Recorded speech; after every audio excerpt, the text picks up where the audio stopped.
Okay, good evening, my dear colleagues. Welcome to another Inget Talk.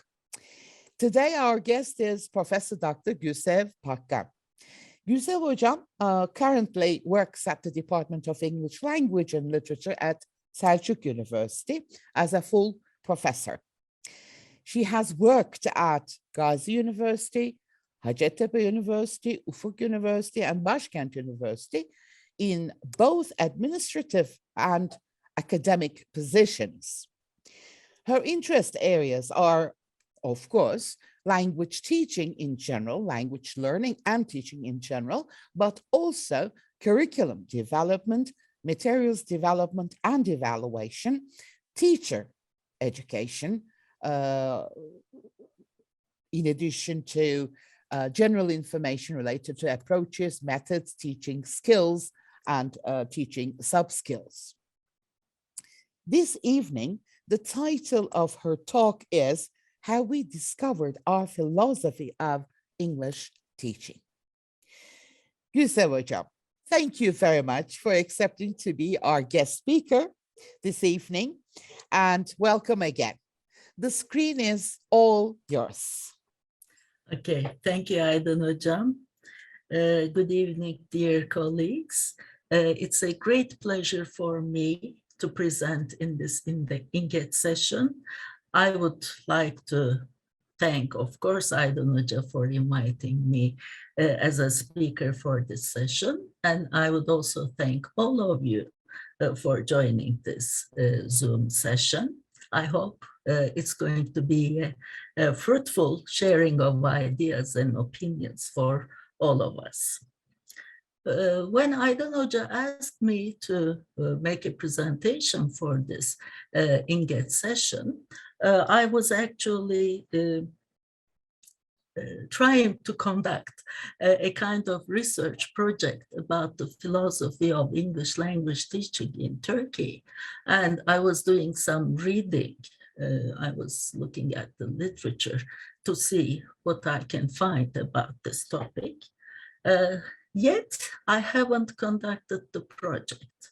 So I can't give you any concrete results about the project, but I can exchange some ideas and opinions with you because I have done some reading, I have some experiences, observations, and a small-scale interview study with my MA and PhD students at Selçuk University.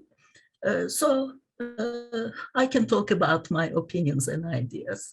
And after the presentation, if you want, you can also share your ideas and opinions with us. Now, I want you to look at our title first. Have we discovered our philosophy of English language teaching?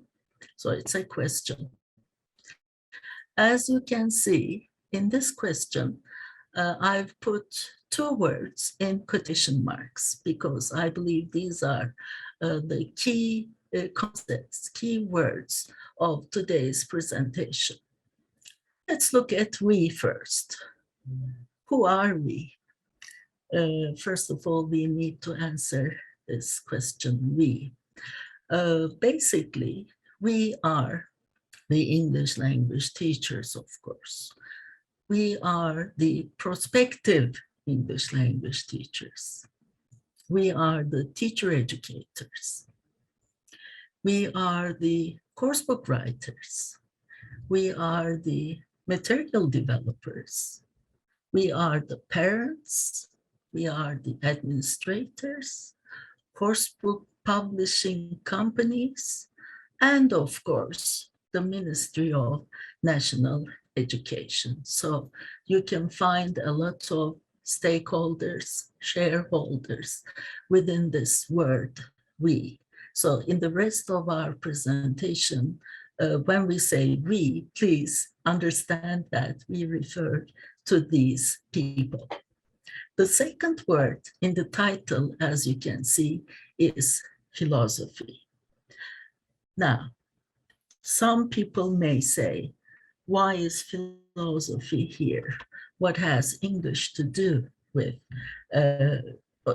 what has English language teaching to do with philosophy? Because for some people, philosophy may be something full of mysticism, for example, or people who are interested in philosophy try to answer some questions of life. What's the meaning of life? Why do we exist in this world? So perhaps philosophy studies or tries to find answers to these questions. Of course, these are all correct, but philosophy has a lot of other layers and aspects in its meaning and interpretation.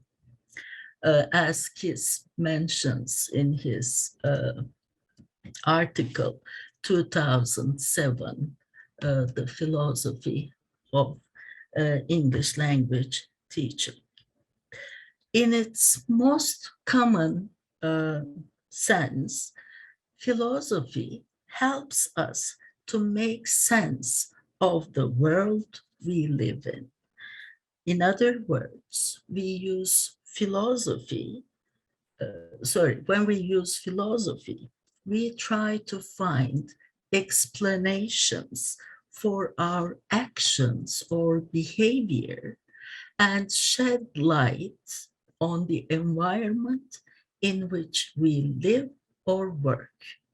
I want to underline these two words in this sentence, live and work, because philosophy is in our personal life on one hand and is in our professional life on the other hand.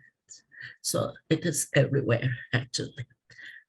Our philosophy of the world is influenced by our perceptions and interpretations of the world. We perceive the world and we interpret it. And with all these, philosophy forms our belief and value systems by which we operate in the world. I want to underline belief and value system because in the rest of our presentation, we will be referring to these words very frequently. So please keep this point in mind. So when we say philosophy of English language teaching, we actually mean our belief and value systems connected to our English teaching.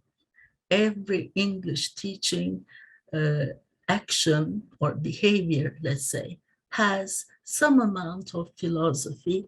That means belief and value system behind it. The problem at this point is, do we know about the beliefs and value systems that are present in our minds? Because it is believed that values and beliefs are in our minds, and research has shown that research has shown that people may not exactly know about their beliefs and values, although they use them in every context in their lives. According to Kiss again, we form these beliefs and values in two ways. We either know them consciously or unconsciously. We can be aware of our beliefs and values that are gained consciously, but we may not be aware of the ones we have gained unconsciously. So perhaps we need to explore or discover these beliefs and values, since we operate them in everyday life and make professional judgments in our classrooms. We, as English language teachers, of course, sorry, I'm sorry. We may, everything we believe is reflected in our own teaching, of course, and this is reflected to our students. And sometimes we may not be aware of this fact. Kiss, in his article again, tries to explain the importance of values and beliefs in teachers' work with a teacher iceberg metaphor. Now, you may ask, what is this here?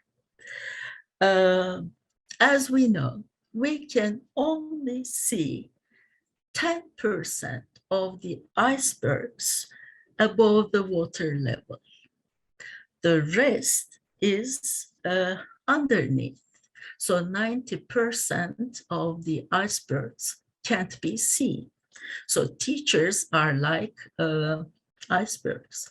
You can just see the 10%, but you can't see the rest. You can observe what is above the surface in a teacher's visible classroom behavior. You can easily observe a teacher's behavior. How? You can observe a teacher where he stands in the classroom, for example, what activities he uses, what language proficiency he or she has, or which correction techniques he uses, etc. However, all these visible actions are based on deeper conceptualizations, understandings, and beliefs about learning. So we all possess these. So this is a part of epistemology, which is a branch of philosophy, of course, and human nature, which is another branch of human nature, which is a part of metaphysics, another branch of philosophy, and of course, values, which is in the framework of axiology, another branch of pragmatics. I've taken axiology separately, as you can see, because again, in the following parts of my presentation, we are going to refer to that branch of study because we are going to talk about values education in the following parts. So I want you to keep this point as well in your mind. Now, the question is, are our teachers, language teachers, aware of their beliefs and values? In our field, some teachers have very powerful beliefs and values, and as a result, they have very effective classroom practices. So there's no problem with this group of teachers.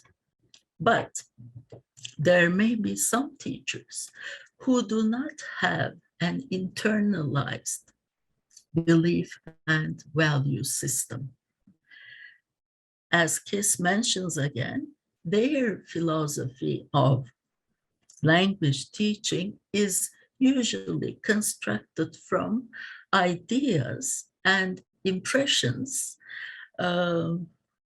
gathered through their own experiences in their classrooms.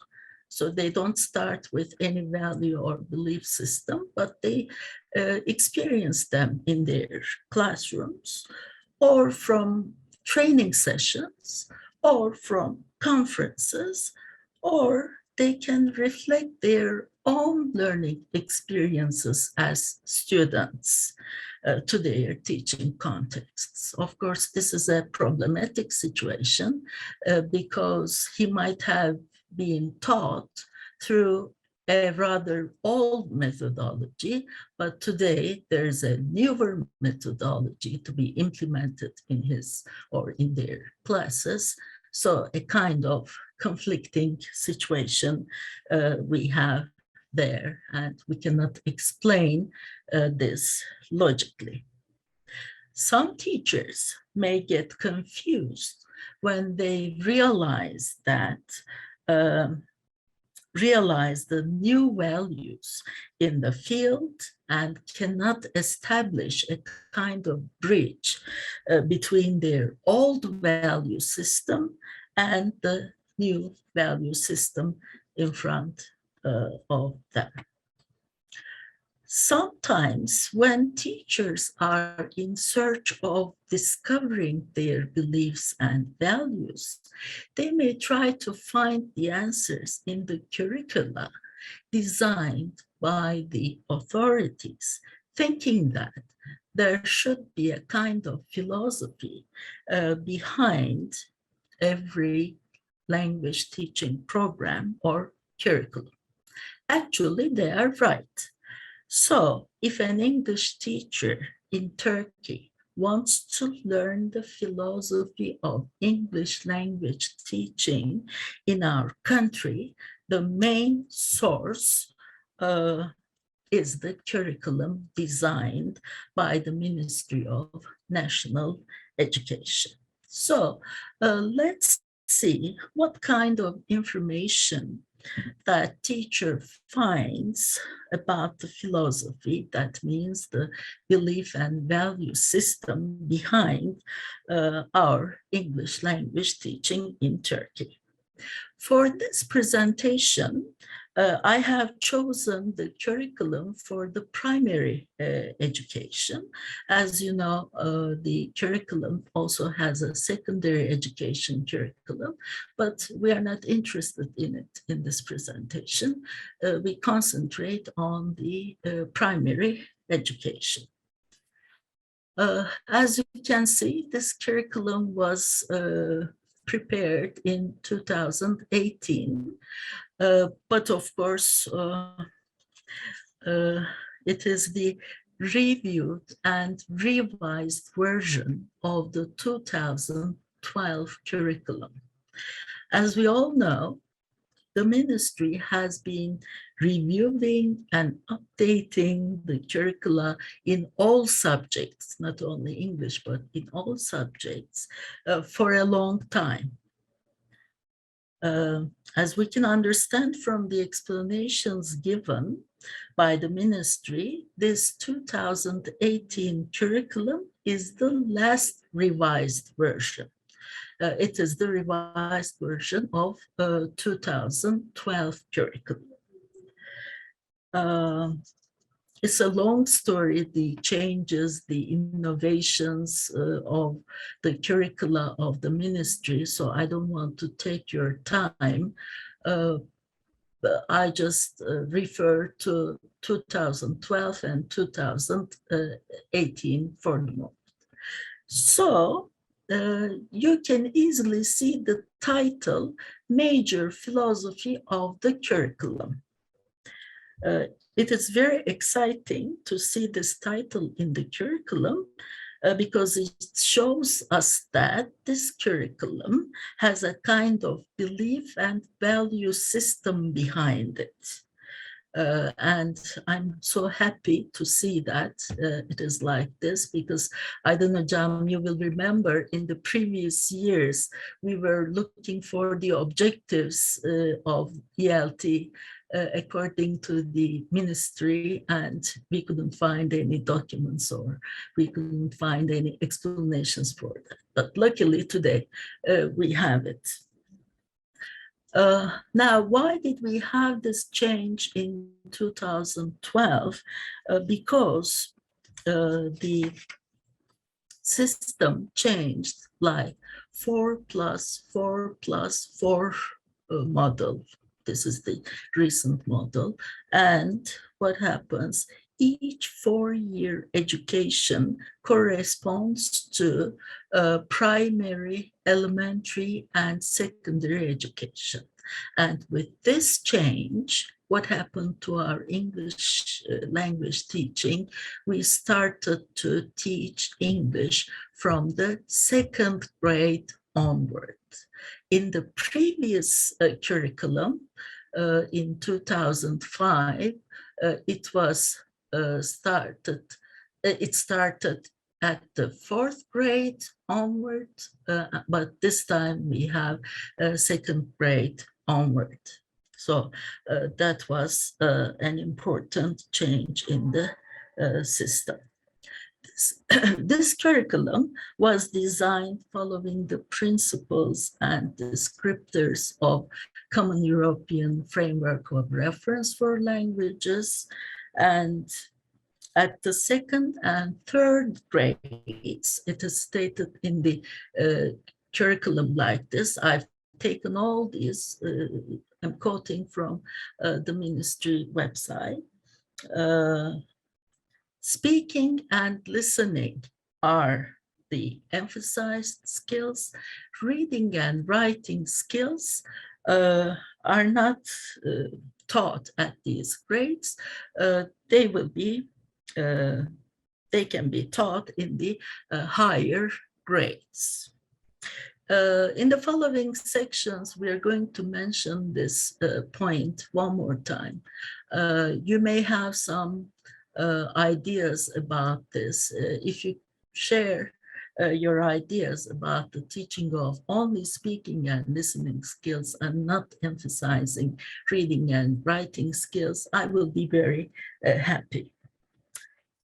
This curriculum was designed in such a way that learning tasks provide learners building learner autonomy and problem-solving skills. There's emphasis on integrating the most recent methodological and technological developments to the curriculum about younger learners. In the previous curriculum, at the 4th grade, we had young learners, but this time we have younger learners.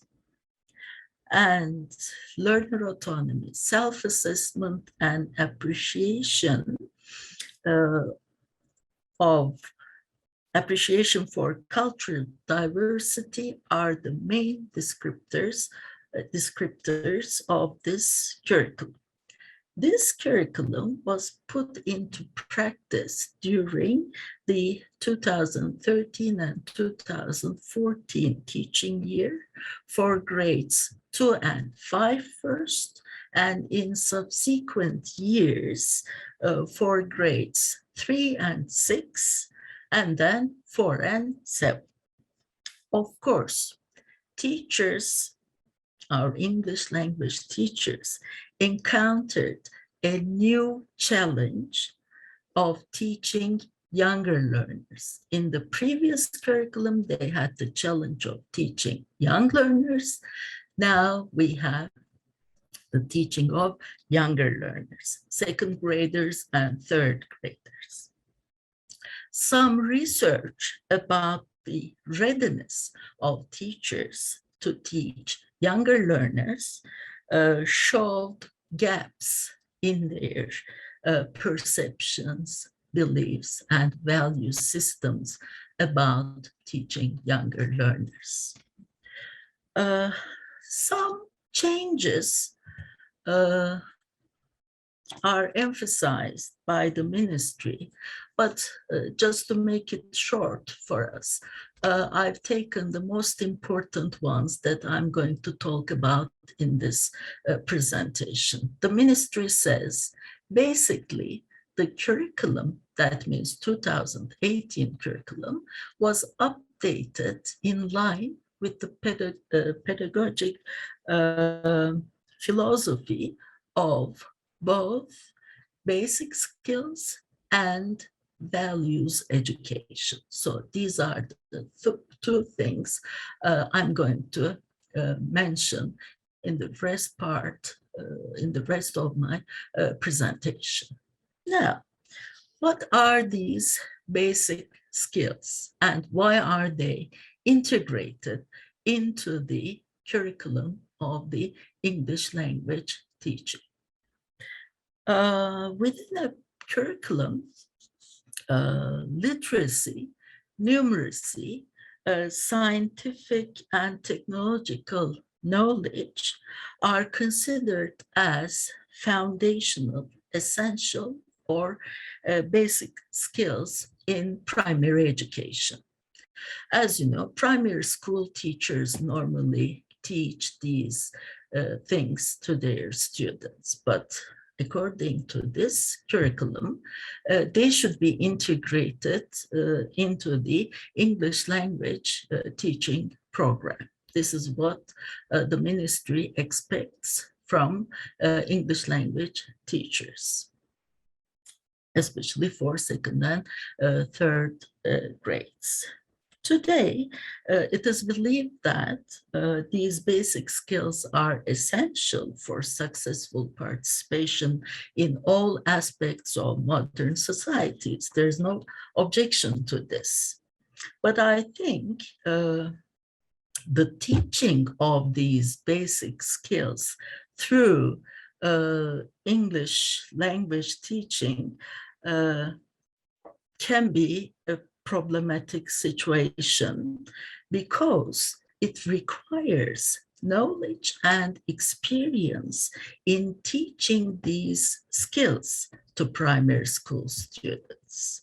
In other words, beliefs and value systems in the framework of teaching basic skills may not be known by our English language teachers. Knowing this fact, actually, the ministry has given some suggestions, especially for the second and third grade English teachers, English language teachers teaching second and third grades. I examined all the suggestions that the ministry has suggested. It's a long list, actually. I haven't brought them here.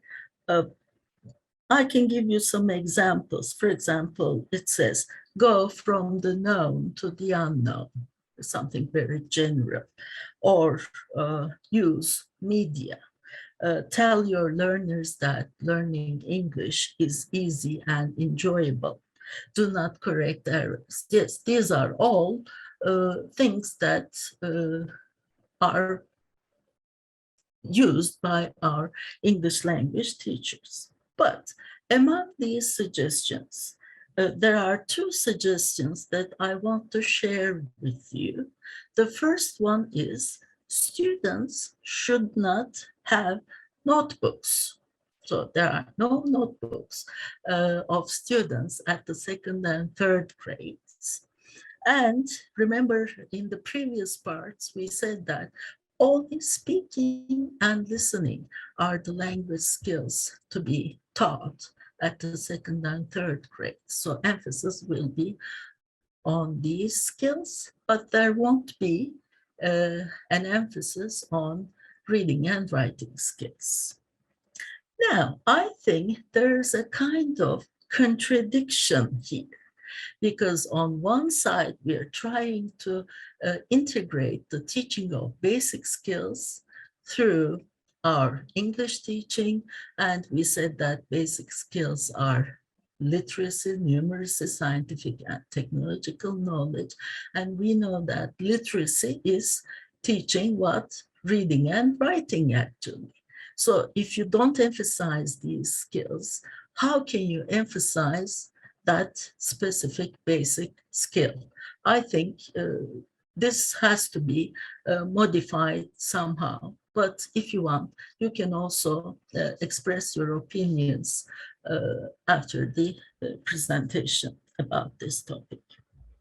And of course, when we say, for example, writing skill, we are not going to ask our learners to write a composition or a paragraph or an essay or something like that. There are very simple but enjoyable, motivating writing activities for young learners. So I think we can easily integrate if we want to really emphasize those basic skills. And I also studied the syllabus or syllabi for the second grade and third grade for English teaching. And I wanted to find out which basic skills are used there. I could only find 3 themes because this curriculum is based on theme-based methodology. 3 themes, and those are words, numbers, and nature. Perhaps this is how we can relate the teaching of basic skills and our English language, but I think more things should be added to the themes if we really want to emphasize basic skills. I say if we really want, because I have question marks in my mind about that. Now, why, what can we say? What else can we say about this situation? The integration of basic skills into the teaching of English language teaching, our teachers need to discover more belief and value systems besides the suggestions given by the ministry. Teacher educators in their methodology courses, I believe, need to emphasize these points as well. So they need to show their prospective teachers how they can integrate basic skills. And teacher educators themselves perhaps need to modify their own belief and value systems about the situation. And of course, I believe there is a need of cooperation with the primary school teachers because they are perhaps better experts of the field.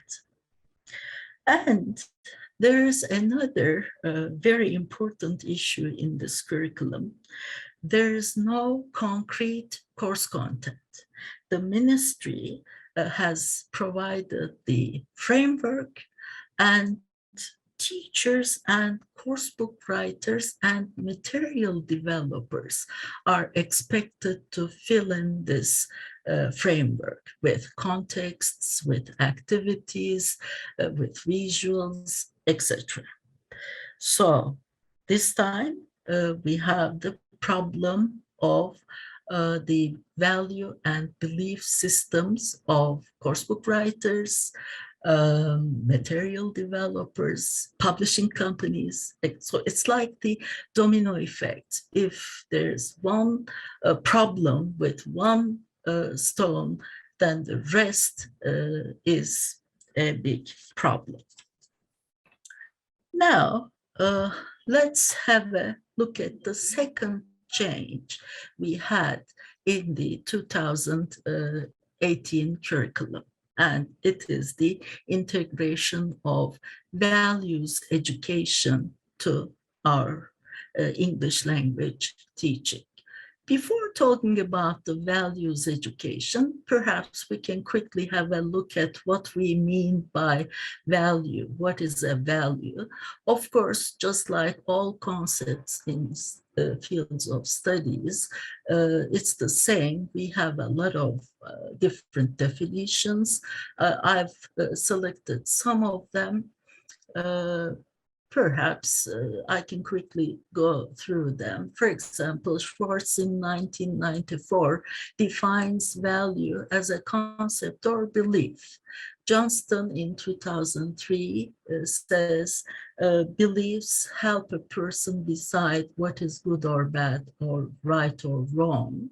And we have individual values and beliefs, and we have societal beliefs and values. And Knafo and Schwartz in 2004 mention that values are principles that guide our lives, and they are used to judge and evaluate actions, because beliefs and values become concrete in our actions and behavior, as I mentioned earlier.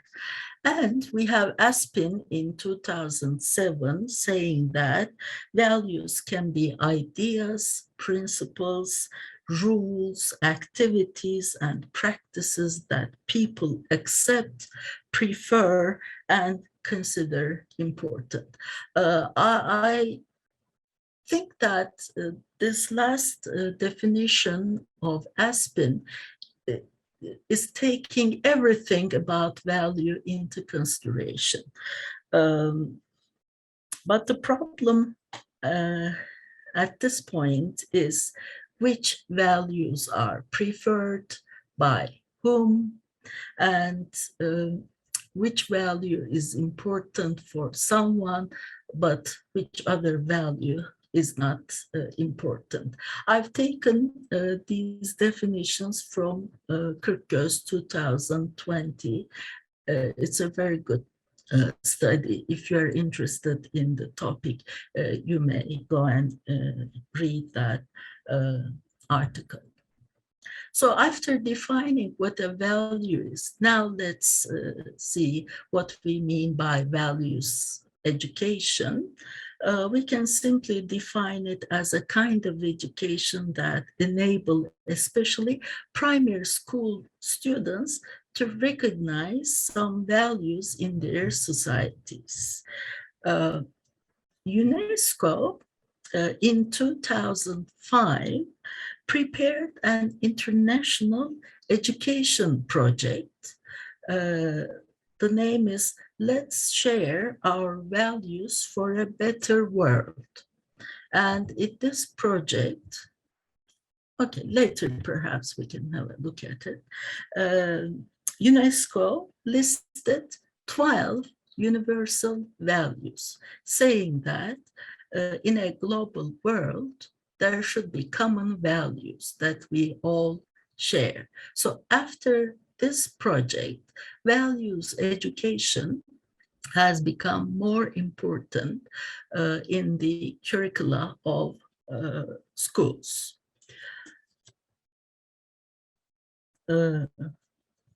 This became very important, and more than that is what values education should be integrated into the academic competences of students. This is important, I believe.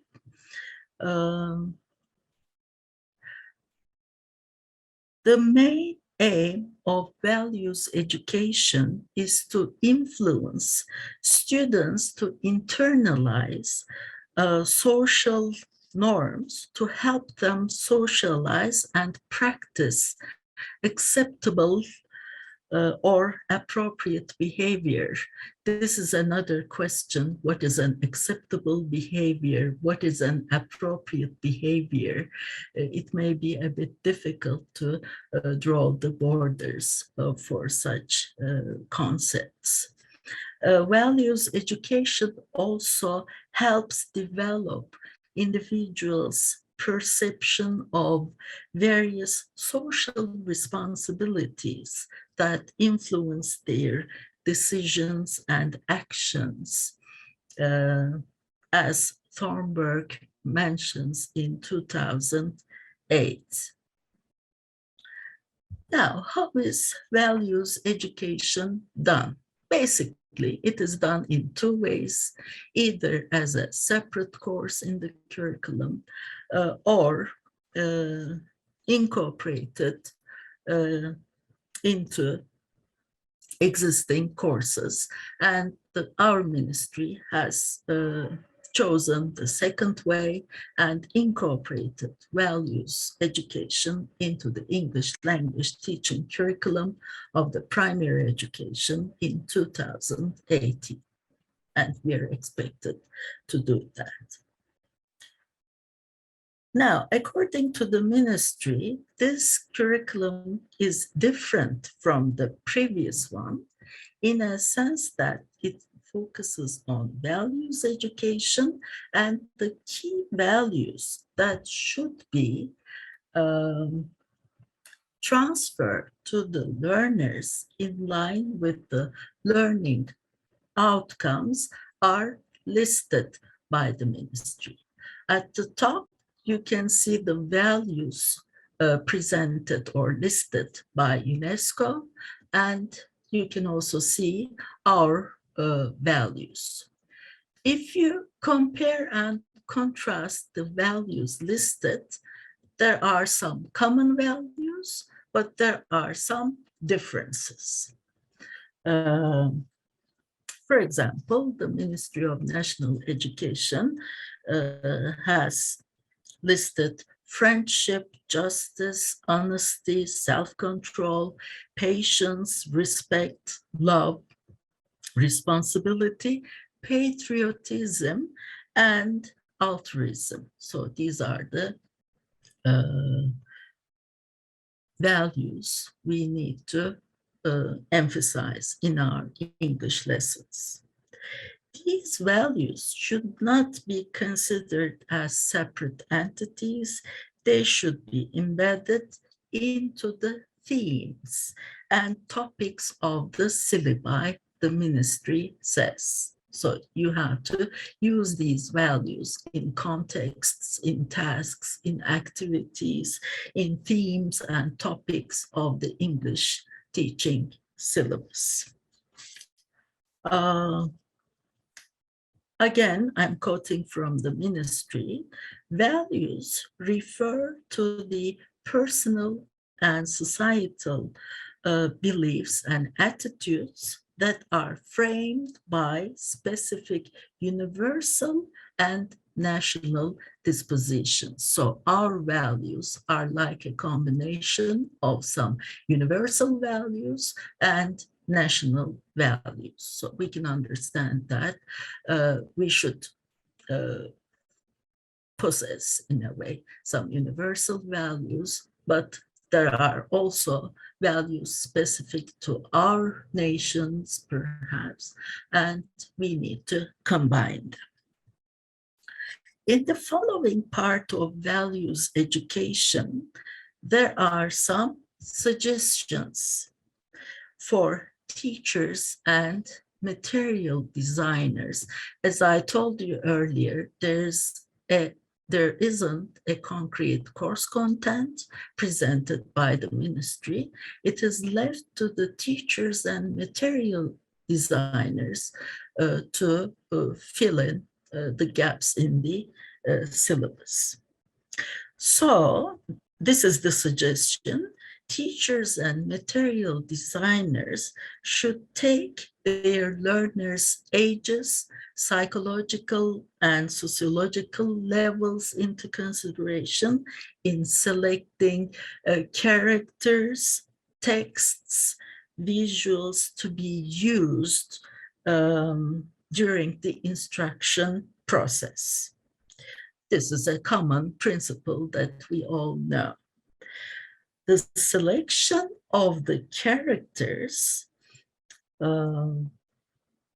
should comply with ethics and, I missed some points, ethics and values of our education system, so that learners can have proper role models. My problem, again, in this sentence is proper role models. Proper for whom and who are these role models?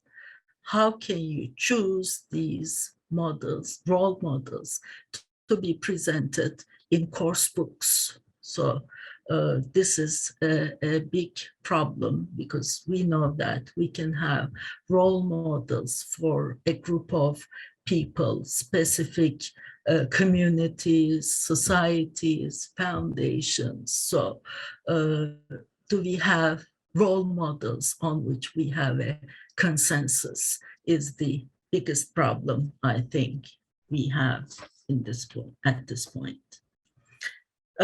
Actually, integrating values education to the teaching of English language can be a good attempt, you may think, because values play an important role. We have been saying that values play an important role in our life, and perhaps ELT learning process can provide a good context for this. Okay, it's a natural setting for values, you may think. But of course, I think there are some challenges behind this values education through English language. The first challenge, I believe, is one of the most important challenges. Choosing the values to be taught. In the previous slides, I showed you which values have been chosen by the ministry.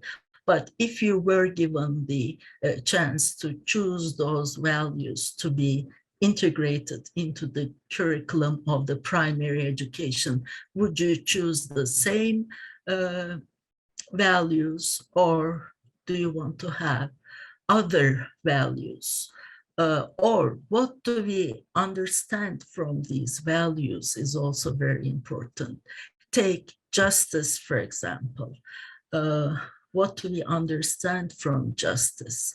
As an older citizen of this country, I experienced some corruption in some of these values. So which version of the value are we going to integrate into our curriculum, I believe, is the biggest problem about values education. The second challenge I can see is, do teachers of English language in our country possess the values themselves that they are expected to teach, because they may not be aware of these processes. They may not be aware of these values, or they may think that some of these values are not important for them. So this is another challenge.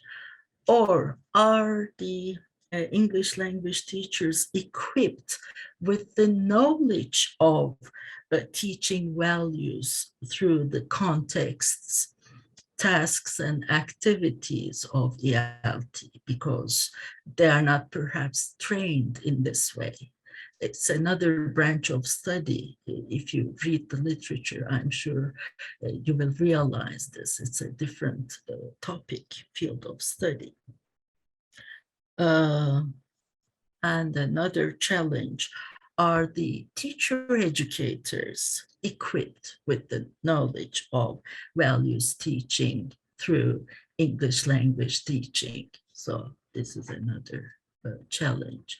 And as coursebook writers and material developers are actively participating in the process, the same problem we have about the coursebook writers and material developers. Do they possess these beliefs, values? And of course, the last challenge is a very big challenge, of course. Is there a collaboration of families, communities, media, and political leaders and legal institutions? Because everybody has several different values. So what's the consensus? Only teachers cannot take the responsibility, I believe.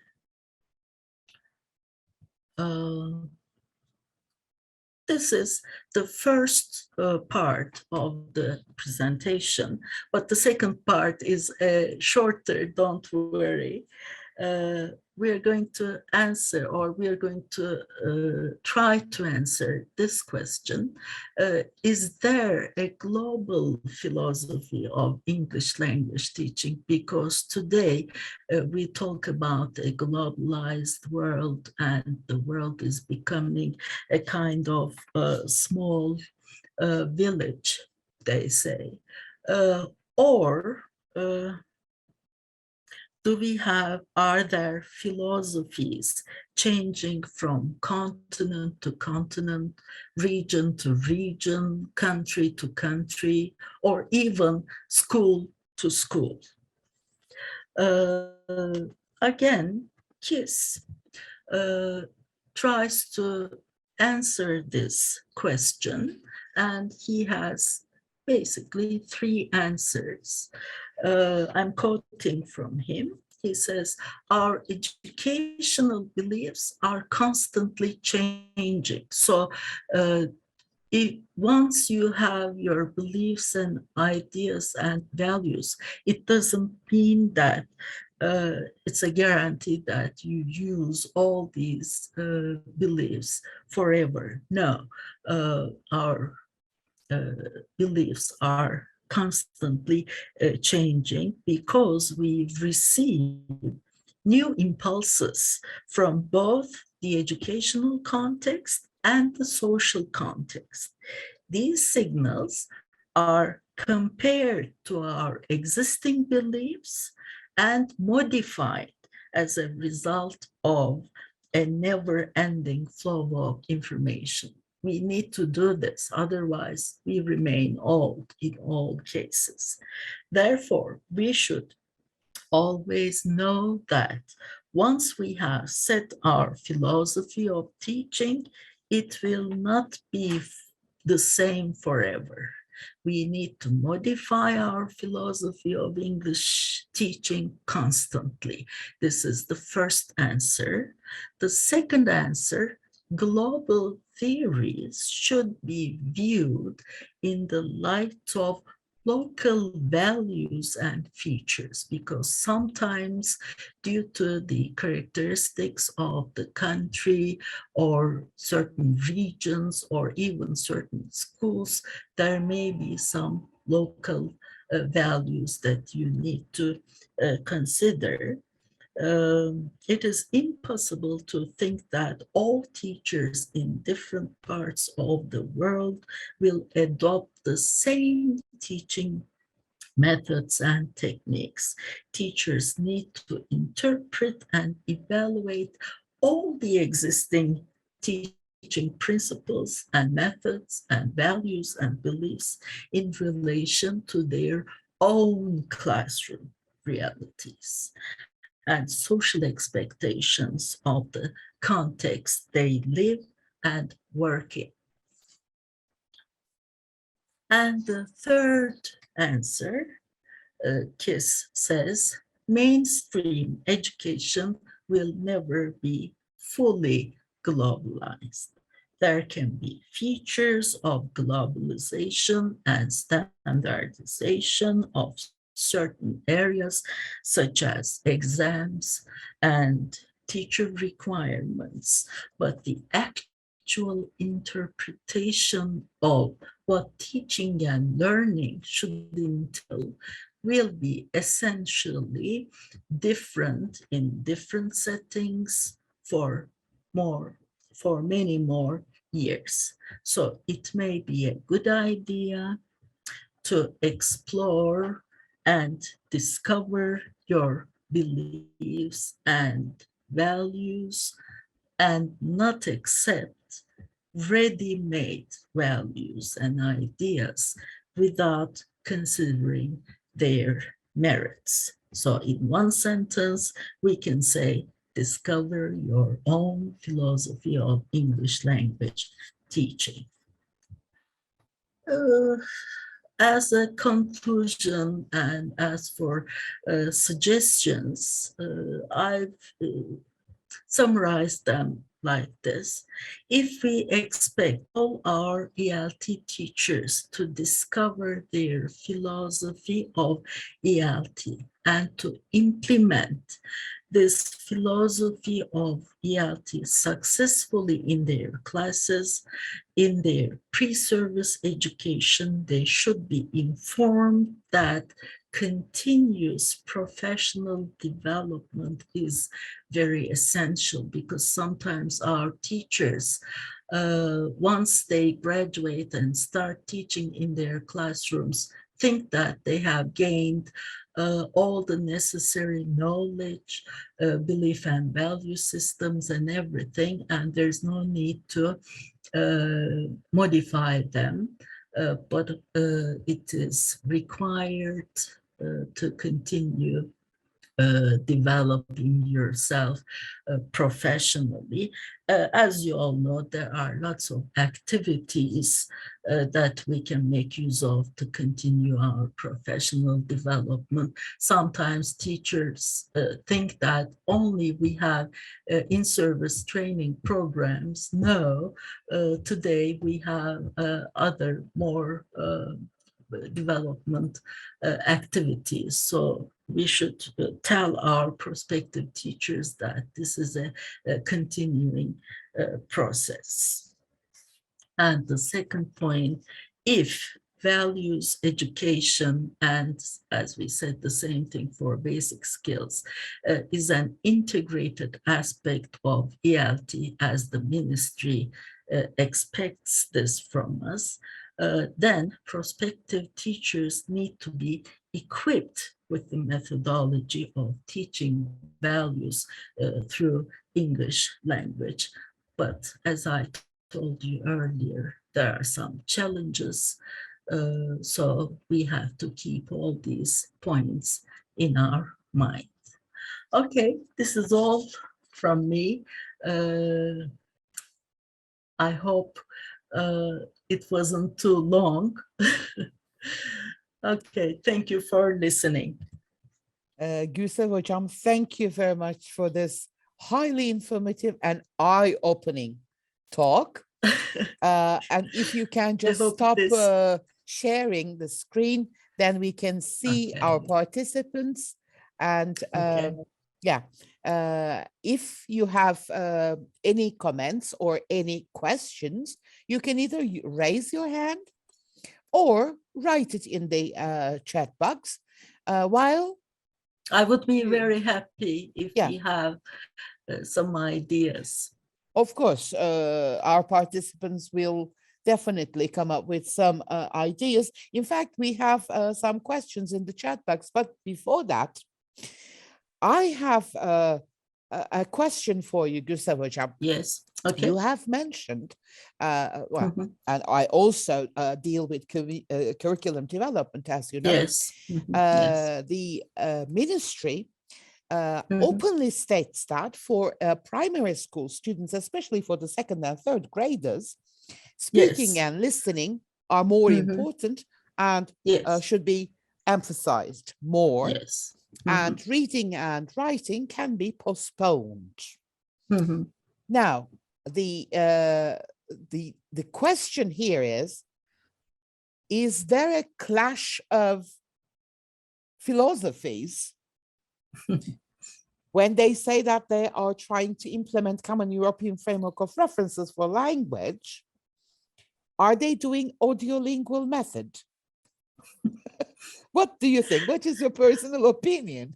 Yes, I completely agree with you. And besides, when you're doing listening, for example, if you consider the stages of teaching listening, we say pre-stage, during stage, and post-stage. And in those pre and post stages of teaching listening, we normally, naturally make use of some reading and writing activities as well. So as you mentioned, Common European Framework emphasizes that 4 skills should be taught in an integrated way. So we have such a kind of contradiction there. Thank you very much. Well, my dear colleagues, I hope this has given you some time to think of a question.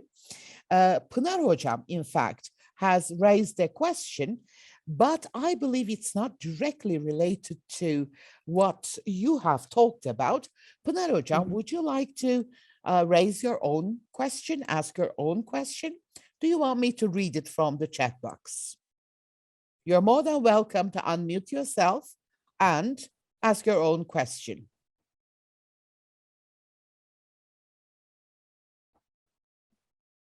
Okay, Gülsev Hocam, as I have mentioned earlier, sometimes some people, depending on what kind of a device they use to connect, may not be able to unmute themselves. So let me read the question. Yes, please. Pınar Hoca, in fact, refers to, okay, let me see where the question went. Okay, where is it? Where is it? Where is it? Where is it? Hiding. Okay, here you go. Do you believe that ELT departments should specialize as teaching English to young learners and young adults at BA level? In other words, do you think there should be different ELT departments that train ELT teachers for primary schools and high schools, considering that teaching at different contexts may require specific philosophies of teaching and identities? Okay, thank you for the question. Actually, no, but we can have an ELT department, but in the curriculum of that ELT department, we have a specific course for young learners, but we know that we don't have a specific course for teaching of secondary level students. Adolescents, they may be problematic, as we know. So how to teach English to that group, this is missing in the curriculum as far as I know. And perhaps not directly related to this question, but we don't have a separate course for teaching of adults in our curriculum either. So perhaps that may be integrated into the curriculum of our ELT department. So we need to modify, of course, our ELT department curriculum as we have a change in the curriculum of the ministry. There's always a parallel change in the curriculum of ELT departments. But as far as I know, there was a recent change in the curriculum of ELT departments. I'm also working on that issue. But some of my colleagues are not very happy about the change. There are a lot of elective courses and some must courses. They may not know what to include in those elective courses. So there are some problems like this. Yes. And Pınar Hoca has also asked, or maybe added a related comment. She mentioned that instead of opening new universities everywhere without the competent academic professors, staff, maybe they should do something about the curriculum, which in fact definitely is related to how competent the academic personnel of these ELT departments are. So if you have too many elective courses, another issue. What are they going to offer? Most probably they're going to offer whatever the teaching staff knows about, rather than the needs of the students. So we know how that works. Yeah, unfortunately. Okay. Some of the, Aydın Hocam, by the way, yeah, the first question was mine, but I guess the second comment was Pelin Hocam's comment. So, Oh, really? I'm sorry. Thank you very much for warning me, yeah, Pınar Hocam. because I didn't Thank want to you. steal anyone else's ideas. I totally Thank agree with you. Pelin Hocam. She's definitely right, but that was her comment. And thank you so much for addressing my question, Hocam. I wasn't just very appropriate while you referred to my name. That's why. No, thank you for warning me, Pelin Hocam. I'm terribly sorry. I didn't mean to steal your question, but it was a very good remark, in fact. Pelin Hocam, if you want to say something related to that, you're more than welcome. I don't know whether you'll be able to unmute yourself, use your mic, but if you can, we would love to hear what you have to say. Yes. It was a very nice presentation. Thank you. Thank you. Dr. Pakkan. Thank you, Hocam. Actually, yeah, I wrote my comment, but if the new graduates can be more qualified and equipped, I mean, it is possible to teach at different levels, I think. Mm-hmm. I mean, working with young learners and high school students or even secondary school students, it's all fun. And I mean, if with the right courses implemented at universities, I think it is possible to graduate in a very qualified way today. But if all those relevant methodology courses have been offered at the university level. Yeah, and the university students, I mean, they should be ready or willing to implement lifelong learning after they graduate, because learning never ends. Education never ends. That's why I wanted to emphasize continuous professional development. Yes, in fact, towards the end of your talk, you have mentioned that in-service programs are not the only sources for teachers. There are so many other activities going on, such as this one. There are so many people having webinars, online courses, and they're all free. So no teacher can say, oh, I cannot afford it. And there's no traveling involved, no accommodation involved. It's just one computer or laptop that you need, or a smartphone. That's it. So if a teacher says, I do not have the chance to improve myself, it's just a nonsense. I'm sorry. I'm terribly sorry, but a nonsense excuse. Even I attend conferences every day. We still, Yes, every day. Mehmet Hocam, Mehmet Burak Hocam, would you like to ask your own question, or do you want me to read it? I do not want to steal your question. Okay. Okay, so I cannot get an answer, so let me read the question. What would one suggestion be in order to cope with a possible problem resulting from not being able to decide a framework for teaching value systems? That is a very complex question. By the way, Gülsev Hocam, if you're a visual learner like me, you can open your chat box and see the question there. What would one suggestion be in order to cope with a possible problem resulting from not being able to decide a framework for teaching value systems? So if we cannot decide the framework of the value systems, what can be one result? What happens? Well, actually, the ministry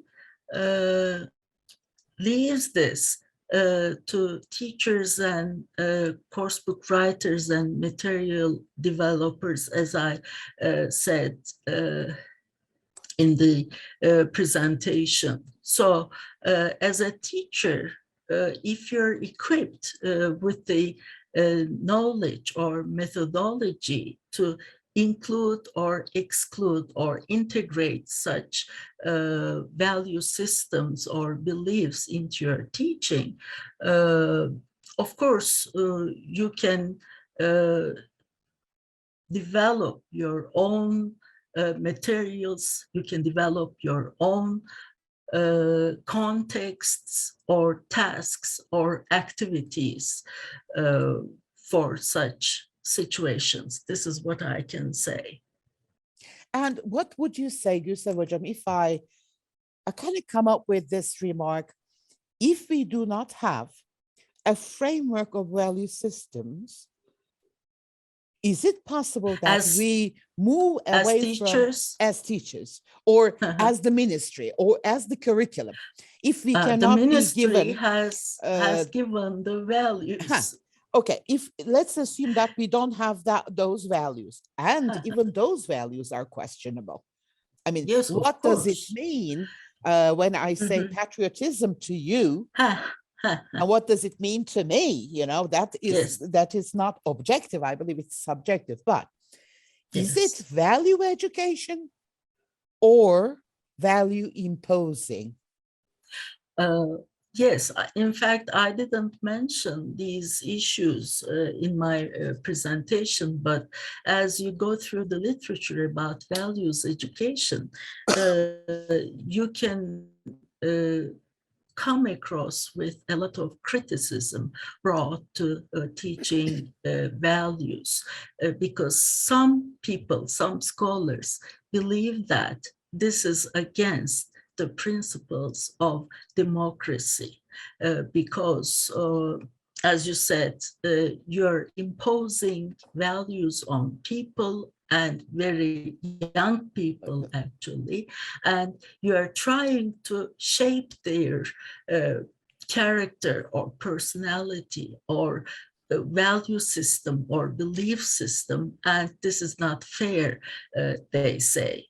And of course, perhaps one type of generation you may have. So it's against the principles of democracy. Everybody should be free to experience his or her own belief and value systems, we may say. Well, of course, we're going to pick up some from our families, from our small circles.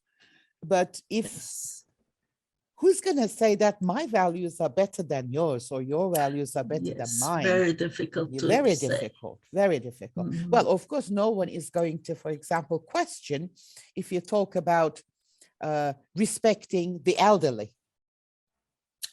Everyone is going to say, how do you show your respect? That's a very important I show value. it in a... I completely agree. Please finish your sentence. For the younger generation, it may be in a different way. For us, it is shown in a different way. I gave the example of justice. Remember, what do you understand from justice is a big question in front of us today. So, especially if you're working with young learners. I mean, they have a totally different world. So yes, it is kind of dangerous. And families are also very important, because we know that actually values education starts in the family environment before our learners come to schools, okay? So in a way, when our students are at the 2nd or 3rd grade, they have gained perhaps, or they have been imposed, exposed, whatever, several values. Or brainwashed. Which of them, so which are the values of the ministry ones, or the teacher one? So this is the biggest excellent problem. Excellent point, yeah. Well, Azra Hocam says, is it possible to break the dominoes effect or butterfly effect? Do you know whether it's possible or not? Is there anything that we can do just to stop that dominoes effect? What I believe is this: the ministry makes repeats this mistake, actually has been repeating the mistake since 1997. I didn't give those details about system changes, but since 1997, we have had several changes in our education system in Yes. all subjects, Mhm. and English teaching is a part of it. What they do is this: they think that once they prepare a modern curriculum, they think that the rest is a guarantee. That Mhm, means mhm, the teachers will be successfully implementing this curriculum. mhm. The students will be successful in all activities of the syllabi of the curriculum. The coursebook writers will write the perfect course books in the framework of the curriculum, etc., etc. Yeah. But they don't train the other people involved in the process. And all of a sudden, they start implementing the curriculum. But the other shareholders, the other stakeholders, we never think if they are ready for the situation or not. I think something has to be done about this. So It's like top it's down like total difference change quality. doesn't work. Yes, The change should come from the bottom. Okay, yes. That's what It's you like say. total quality management. Ah. All the participants should be equally conducting or operating in Mhm. the situation. Okay. Yeah. So Azra Hocam, I don't know whether that answered your question. So if you want to break this vicious circle, this dominoes Mhm. effect, you need to just break the circle. As a teacher, as a student, as a mother, as a father, I don't know, whatever your role is as a teacher, break it. But I believe, of course, there are certain points that we cannot discuss here openly because of some reasons that we cannot mention here.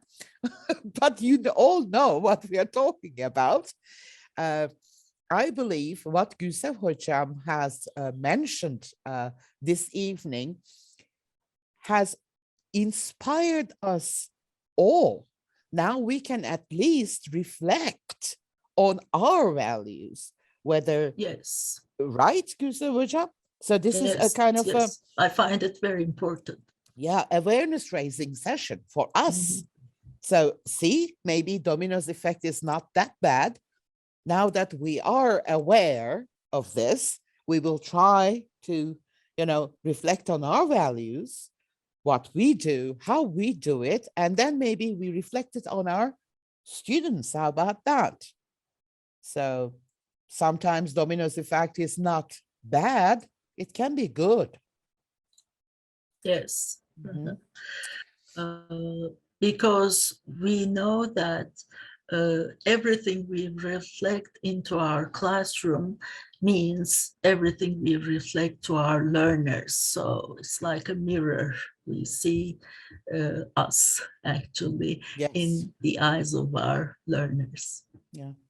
Of course, people are thanking you, Hocam, for this wonderful, brilliant, excellent presentation talk. But I cannot see Amanda Hocam thanks you and says, wonderful to see you again. I'm not going to read individual notes here. Okay, Mert Hocam has a question.